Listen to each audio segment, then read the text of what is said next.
She wanted desperate more trouble, like saga don't yawa. Another one don't drop again, my country people. Like as Mercy Chinwo reviews the secret, the Hindi secret behind record label Easy Thing and herself to this man that you guys are seeing in this video. Stick around to the end, and this man give us the genesis of what is bringing this saga to Mercy Chinwo and Easy Thing. Thank you so much. So guys, let's dive right to the news. And when this debacle started, they were saying, there was one rift between her and her label, and she wanted her royalties paid. But the label guy was, saying that she breached her contract somehow. There was a flurry of accusations between both parties and everything. So I didn't meddle into it. I just was watching from afar because it was none of my business. But one day, I was at a show and she performed, and I said, "Hey, what's going on with you?" and everything. And she started talking, and she's very emotional. So she started crying and all that. I said, "Okay, you know what? I'll have to, talk to your husband," because the other other party, her label, there were certain things they were saying on, the internet. They were saying certain claims were made, abuse of power and all that. So when I got into it, and the husband sat me down, I found out that royalties were paid. But, like you said, these distribution companies, there are like 4 of them. There's YouTube. Firstly, none of her songs are on her YouTube channel. They are on the label's channel, YouTube channel. And she hasn't seen the back end of it to know how much revenue was given. Okay. That's it. Now, these 3 other companies, Africori, Skiza, and Symphonic. Now, Africori, I think Mercy's husband now showed her proceeds to an artist. So between so and so from one distribution company, this is what she made. The artist said, lie. Based on her numbers, lie. Wow. So they did some findings. They now asked those distribution companies, give us figures. Okay. Only one could, and that was Africori. And Africori gave for the period of from 2020 to 2023, I think. And the amount of money was like 800 and something thousand dollars. But she was given only dollars. Wow. No, she has high numbers. I think she's the always third. Dollars, she's the third most streamed gospel artist. Female artist, not gospel, female artist, period. Wow. You understand? So only 90 grand was given her. Wow. No, not so, because from that 800,000 you have to pay the distribution company. Yeah. Then the thing that's remaining probably 600. So you're supposed to give her. So the documents, I saw all the documents. So now when they mediated, used people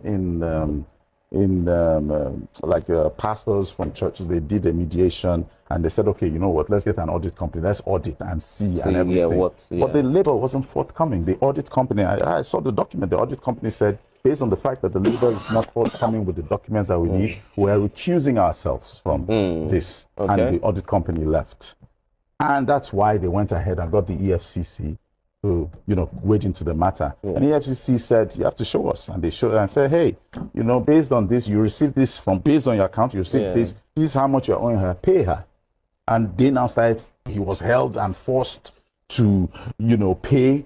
They let him go, and he even paid the money in 2 installments. He's still owing for that period. That's from one company. So, so they don't know the back end of YouTube. They don't know the back end of Skiza. They don't know the back end of Symphonic.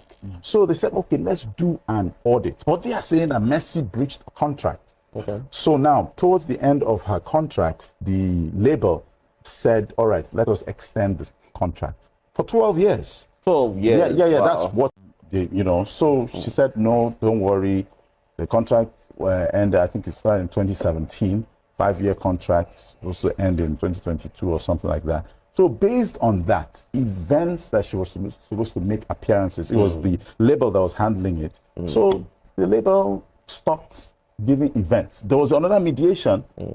The label said, okay, you know what, we'll hand over your contact line to you. You handle events, but give us our own cut, which is 50-50. That's why now people were saying, oh, she went behind her label. There is a letter to that I saw. So I saw all these things, and I said, hey, there's nobody standing for her because she's a big star and they feel she's the one abusing power. That's why I've never stepped into matters like that. I stay on my lane, but they're my friends. And one thing about me, if my friend is wrong, I say, you know what, you stole, you were wrong, return.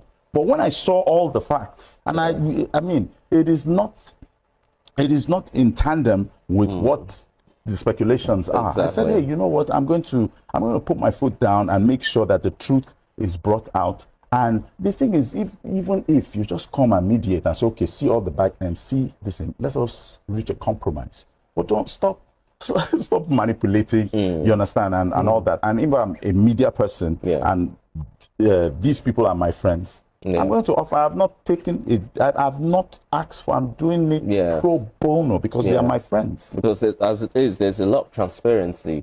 And then this particular situation is a good way to show people how things should be done when you sign it with a label. Do you know now they said, do you know what obtains right now? When your music is being streamed, there's a dashboard. The label sees the dashboard. The artist sees, say, based on this is this. It's just everything. Then the person knows already. It's transparent. You know what you're going to get. At the end of the month, you say, okay, this is it because of this is what I'm getting. This is what you are getting. It is live, transparent. But if people don't know the back end of distribution, okay, for instance, Mercy's album is on Qatar Airlines. Okay. She hasn't, according to Mercy, she hasn't been paid publishing. Wow. From inception. So she hasn't been paid. What about the label? The label hasn't paid her. She said that's what she's saying. The label has been paid, but she hasn't received anything from it. She has not received based on publishing. Okay. So here's my, I don't know the details of, I'm not privy to the information that Frank you know, a label owner who's my friend called me, Frank, listen, you have to stay away from this. I said, why? Why am I going to stay? He said, no, this is the thing that happens between artists, that artists feel that they will come. He said, Mercy asked for her catalog back. I said, me, I'm not fighting for catalog. Catalog, if you signed something with catalog, it's an agreement.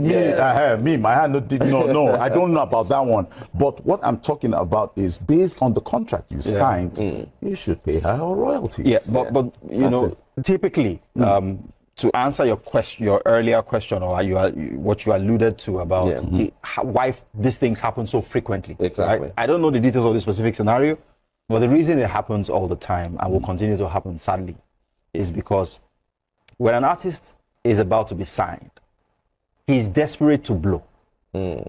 That's his number one motivation. Okay. Cool. He's not looking at the fine details of the contract, right? Doesn't even believe he can make that. And I think that's what happened in her case. Number two problem is that artists believe that the investment of the record label should not be recouped, and I'll explain. So if I sign an artist, just wait. So if I sign an artist, I put you in a house, I buy you a car, I spend money to promote your music, which is the biggest cost point, actually. Music promotion. Yes, music promotion. Right now, and you can check with music executives, on an average, to promote a record in Nigeria today will cost you between 50 to 70 million, maybe even more. What are the details of promoting the record? It's about, getting it airplay, getting it out there, getting it to the DJs, getting it on radio, getting it on DSPs, getting it on the streaming platform. So promotion, plugging it in different markets, it costs money. It costs a lot of money. Now, getting it on TVC, to shoot music videos, shooting music videos, all of those things, the costuming, all of those things. A music video costs so much money. Now, you typically would make that investment over 6, if there's a quick turnaround, if the artist blows quickly, 6 months to 1 year period. Sometimes 3 years, you're putting money in, the artist hasn't started making revenues, right? Okay. All of those monies you are spending globally in music term, it is called recoupable investment. Okay. It's not dash. Nobody's Father Christmas. You're supposed to be able to recoup that investment. Okay. So if you have a 3-year deal, let's say you are the artist, I'm the record label. I spent 500 million to get you to blow, right? And we have a 3-year deal. Now, for me to recoup that money, we're not even talking about making a return on that investment, just so that I get my 500 million back. Your capital. My capital, that I recoup it. It might mean that the terms of our contract from a revenue split standpoint means that if you, whatever revenues you make, I get 70%, you get 30%. Oh. Because if I don't get that big chunk, I will make my 500 million back. Yeah. Do you get what I mean? Yeah. Now, a lot of times, when these artists are signing, the 70-30 was there, but 70% of nothing is zero. So it doesn't impact them yet. Okay. They've just But the day it gets paid 3 million and you want to collect 70% of it, that's the day where Allah will start. Hit the date. I'll provide everything with date and proof. Now, this is the genesis of the problem. Hello guys, thank you for tuning in. My correct people. Wow, this is another unbelievable story again about Mercy CHINWO Bless. Guys, more hidden shame exposed. VDM spit out everything there. Please. That he must give them the catalog after they collected all this money, and the guy said no. The catalog cannot be given to you guys. First, you held me under duress. Secondly, you called me. First of all, you called me for a meeting at EFCC. You took me all the way and brought me here to Ilorin, where we know our own people. You held me under duress to the point where you forced me. Even though Mercy CHINWO breach contract, you forced me to give you people $274,000, which I've done. Now you are coming to tell me to give you the whole catalog on my 100% investment.